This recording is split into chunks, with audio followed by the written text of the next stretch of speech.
México vive una de las crisis sociales más profundas de su historia.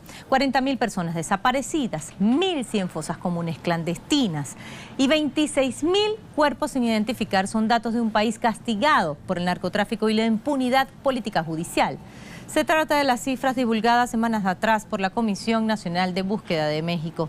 A partir de ellas, el gobierno de Andrés Manuel López Obrador lanzó el Plan Nacional de Búsqueda de Desaparecidos. Las estadísticas crecieron exponencialmente desde el 2006, cuando el presidente de entonces Felipe Calderón implementó la llamada guerra contra las drogas. En aquel año, escuche bien, fueron descubiertas solo 2 fosas con restos óseos y desde ese momento hasta hoy se han hallado 1.100. Una cifra que sube a 2.000 según organizaciones sociales especializadas. Ante ese diagnóstico cabe preguntarse cuáles son las causas de estas cifras estremecedoras. ¿Por qué se han incrementado tanto las desapariciones en los últimos años? ¿Cuáles son los vínculos entre el sistema político y el narcotráfico y el Poder Judicial en México? Razones profundas de un México que duele. El México de las desapariciones de personas y la muerte. Pongamos el punto en la I.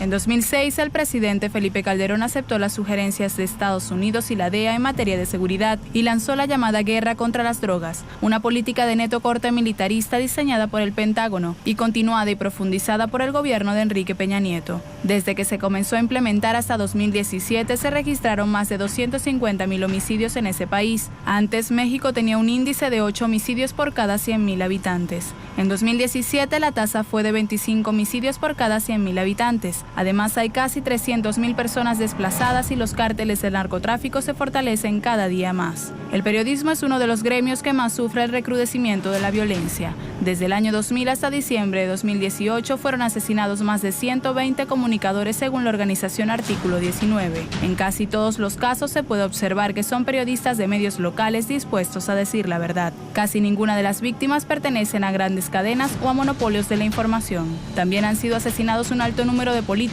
Casi el 80% de ellos eran opositores a las coaliciones gobernantes de los 32 estados del país, por lo general del PRI. Enrique Peña Nieto le dejó a López Obrador un país con 50% de pobreza, la deuda externa más alta de la historia, una devaluación del 60% y máxima violencia en buena parte del territorio mexicano. Dentro de esa violencia destaca la situación de miles de niños y jóvenes que han quedado huérfanos y decenas de miles de mujeres viudas por las desapariciones. Por ello, López Obrador advirtió que había por lo menos 40.000 personas desaparecidas. Evidentemente aceptan que sí hay 40.000 desaparecidos registrados, pero que esto es un subregistro porque hay muchísimas gentes que por miedo, por el contexto de impunidad que existe, no han denunciado y entre ellos miles de migrantes que no han podido presentar una denuncia. Sin embargo, la cifra oficial, que fue la última que dio el comisionado interior antes de renunciar, de 40.000 desaparecidos, pues es la cifra que sí está manejando el movimiento por los desaparecidos como tal, como cifra oficial, siempre aclarando que existe un subregistro.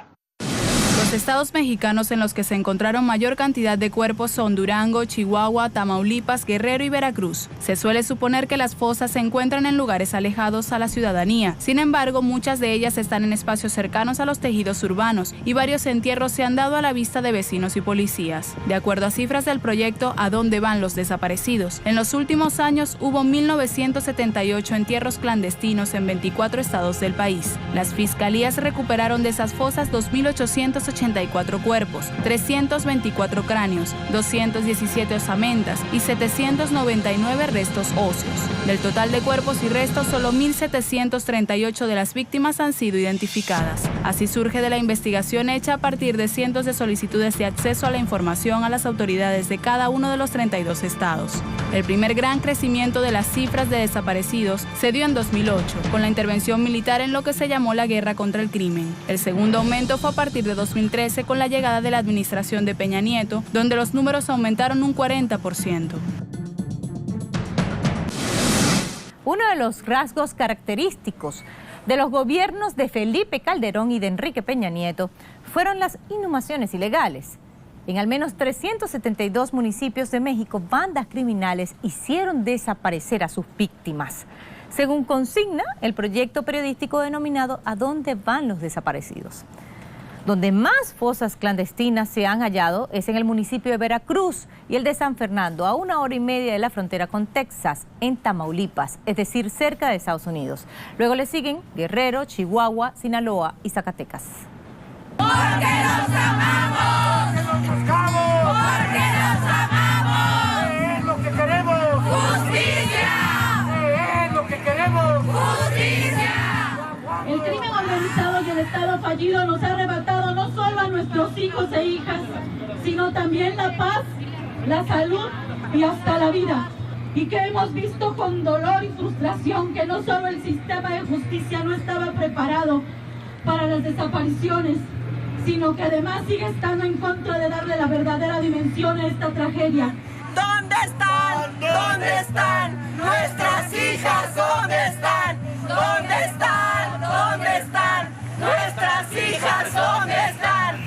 Diversas organizaciones de derechos humanos calculan que podrían ser quizás unas 100,000 personas desaparecidas y que cada año desaparecen unas 20,000 personas migrantes en su paso por México. Seguimos preguntándonos cuándo las instancias internacionales volverán sus ojos y su atención a México. ¿Cuándo lograremos que el gobierno de México deje de ser consecuentado por la ONU y por la Organización de Estados Americanos? A la nación y al mundo que nos escuche. Y les decimos que no descansaremos jamás, pues tras de nosotros les buscarán las generaciones venideras y también buscarán a los responsables de lo sucedido. Ni perdón ni olvido. Muchas de las fosas clandestinas son detectadas por familiares de las víctimas que se infiltran en terrenos donde corren rumores de que habrían llevado hasta allí a personas que nunca más volvieron a ser vistas. Varias fosas aparecen en zonas de frontera, sea con el mar o con Estados Unidos. Los puntos concentradores de fosas son Ciudad Juárez, las zonas cercanas al mar como Ajome, Sinaloa, San Fernando, Tamaulipas y los puertos de Acapulco y Veracruz. Según el grupo Vida, que es un colectivo de rastreadores de personas desaparecidas, testigos describen haber visto en zonas rurales entre 80 y 90 lugares donde queman gente. Esos testimonios refieren a que se han visto personas amarradas en camionetas, empalmados como animales a plena luz del día. Los llevan a tambos agujereados con un pico en los que metían a las personas y las quemaban con gasolina. Alrededor ponían una llanta de tráiler para contener el fuego y luego vaciaban los restos calcinados en esas fosas. Aquí como ellos dicen, ¿no? Los cocinaban, cocinaban a la gente. Lo que hacían es que la desnudaban, la partían en pedazos y la echaban en tambos de 200 litros. Los tambos los agujeraban, les hacían muchos agujeros para que les entrara el aire y fuera más el tiempo de cocimiento. Se oye muy horrible lo que estoy diciendo, pero es como sucedieron las cosas, ¿sí? Entonces los bañaban en diésel y toda la noche cociéndose. Ya cuando se acababa, yo imagino que la lumbre o algo, volteaban el tambo de lo que quedaba de los restos y había pedazos grandes, con la pala los quebraban. La cuestión era el exterminio, ¿no? Extinguirlos por completo, en que no quedara nada. Lo que pasa es que no contaron con que había madres que no nos íbamos a conformar, ¿no? Para nosotros el pedazo, aunque sea muy mínimo, para nosotros es muy importante. Es que ese fragmento es de alguien que fue deseado, que fue esperado, que fue amado y que necesita regresar a casa, aunque sea el más mínimo pedacito. Aquí los que encontramos somos nosotros. Y ahorita pues ya nos hemos acostumbrado al sol, al calor, que en veces traemos agua, en veces no, porque incluso aquí en veces tenemos dinero, en veces no. Pues más que nada nos mueve la esperanza de encontrar a nuestros desaparecidos. Y Por eso andamos aquí en este solazo, que bueno, ni nos cae la verdad, porque lo que queremos es encontrar a nuestro familiar y andar así buscándolo, pues me siento a gusto porque yo ando haciendo algo para buscar a mi hijo. Muchas familias que buscan a sus seres queridos sienten una enorme frustración al encontrar lugares de exterminio y restos que luego no son identificados por la policía científica. También es difícil la identificación de los cuerpos, cuando se cometen errores en la exhumación o cuando los restos fueron disueltos en ácido. Así, en Veracruz se han encontrado más de 18,000 restos óseos, pero solo se han identificado a 2 de ellos por parte de las autoridades.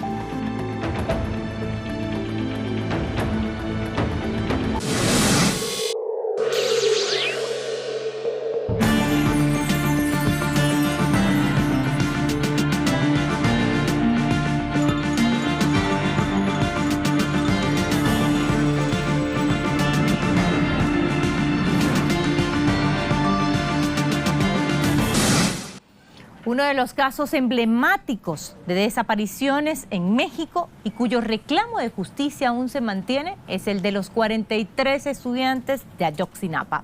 Han pasado más de 4 años desde aquel fatídico 26 de septiembre de 2014 en Iguala y todavía no se sabe qué ha pasado con esos estudiantes. Las responsabilidades penales se diluyen y aún hay muchas interrogantes acerca de cómo se dieron los hechos. Por un lado, la famosa guerra contra el narco, por eso tendríamos que alargarnos a 10 años, porque esta inició en el gobierno de Calderón. Fue una política equivocada que provocó la militarización del país en un contexto en que tanto las fuerzas de seguridad como el ejército tenían vínculos muy fuertes con el crimen organizado. Esto posibilitó que la desaparición forzada, lo que le llaman aquí los levantones, pues se pudieran realizar no solo con total impunidad, sino muchas veces con la participación directa de las fuerzas de seguridad, como fue el caso tan reconocido a nivel mundial de Ayotzinapa, de los 43 estudiantes de Ayotzinapa.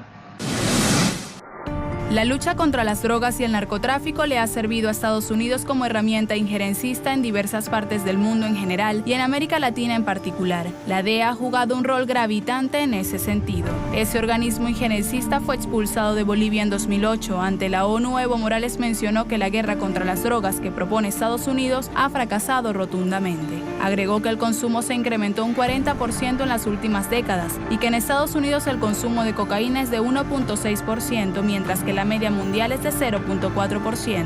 Pocas semanas después de asumir en la Casa Blanca, Donald Trump, en un memorándum dirigido al Congreso de su país, identificó 22 países como grandes productores o plataformas para el tráfico de drogas. Ese memorándum se basó en un informe que señalaba que de los 22 países más productores de drogas, 17 de ellos eran latinoamericanos. Allí figuraba que México abastecía el 90% de la heroína que consumían los estadounidenses. Las razones de este incremento de consumo radican en la creciente demanda de opiáceos debido a los altos precios de los medicamentos. Por supuesto, la lógica imperialista de Estados Unidos responsabiliza a México por esta situación y así impuso el llamado Plan Mérida.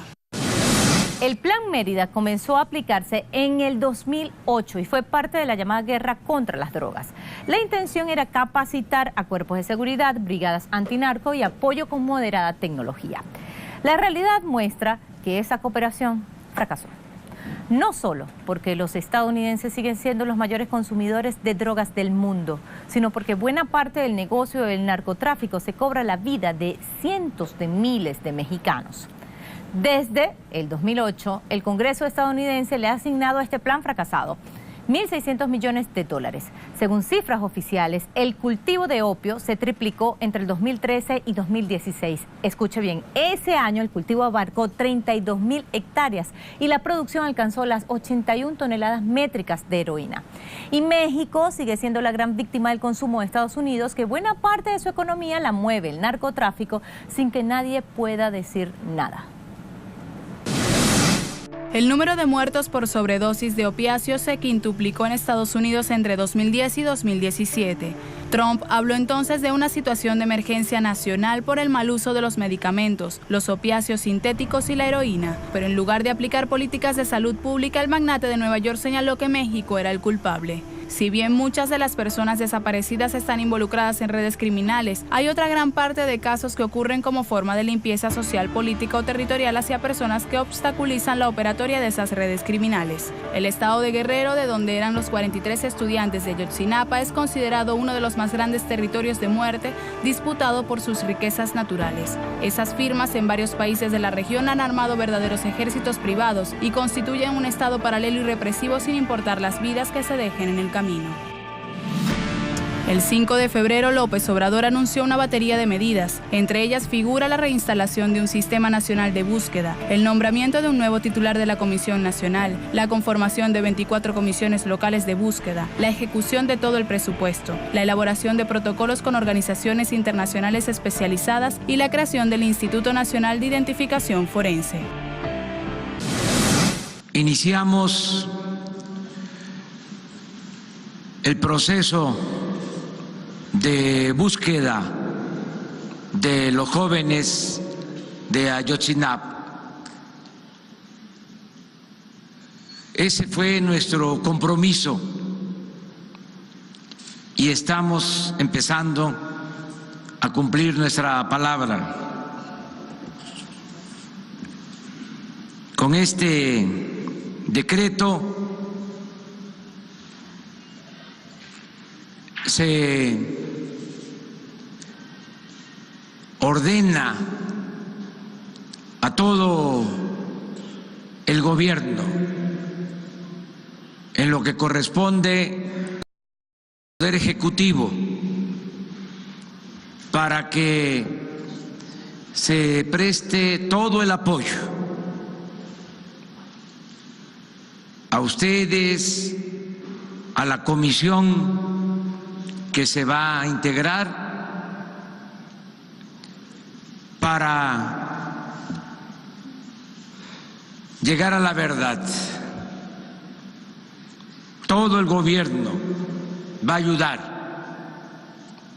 en este propósito. Pues estamos aquí, señor, para pedirle que esta firma que acaba de hacer, pues que no nomás quede así. Queremos que usted siga caminando con nosotros, que siga adelante, busquemos hasta encontrar a nuestros hijos. Para nosotros es muy duro, es muy difícil. Pasan los días, pasan las noches, no tenemos a nuestros hijos. Yo les pido a todos, pónganse un día si quieren en nuestro lugar, para que se sientan lo que es no tener un hijo en la casa, un familiar. Y como ustedes ven, no nomás son nuestros 43 hijos, hay miles más, hay familias sufriendo porque les falta un familiar en la casa. Vieran que es bien difícil sentarse a la mesa y ver que está una silla vacía, hay una cama, que falta el hijo. Nosotros como padres le pedimos a usted, como padre, que nos ayude, que nos saque de este basurero donde nos dejó Peña Nieto, porque no vimos ningún avance con él. Gánese la confianza de todos los mexicanos, señor. Como usted ve, ya no confiamos en nadie, pero tenemos un poco de esperanza. Bueno, ahorita hay un contexto de mucha incertidumbre. Evidentemente, la famosa cuarta transformación, como se le llama en México al nuevo gobierno, ha despertado muchas expectativas. Y sí han pasado cosas que no habían pasado antes, esto hay que reconocerla, pero se están enviando mensajes contradictorios. Los familiares reciben de buena gana que el plan que se ha presentado hace unos días sea un plan que recupera muchas de las propuestas por las que ellos venían pugnando como Movimiento Nacional por nuestros desaparecidos. Reciben con talante que el nombramiento de la nueva comisionada, que era dentro de las propuestas, Carla Quintana Osuna, es una colega que venía trabajando muy de cerca con el movimiento y que tenía mucha más confianza que el comisionado anterior, Roberto Cabrera, con quien hubo pues mucho desencanto. Carla Osuna viene de una trayectoria de derechos humanos, ella estuvo trabajando en la Corte Interamericana, estuvo participando con Amicus Curiae en Colombia durante los procesos de paz, entonces eso se recibe con muy buen talante.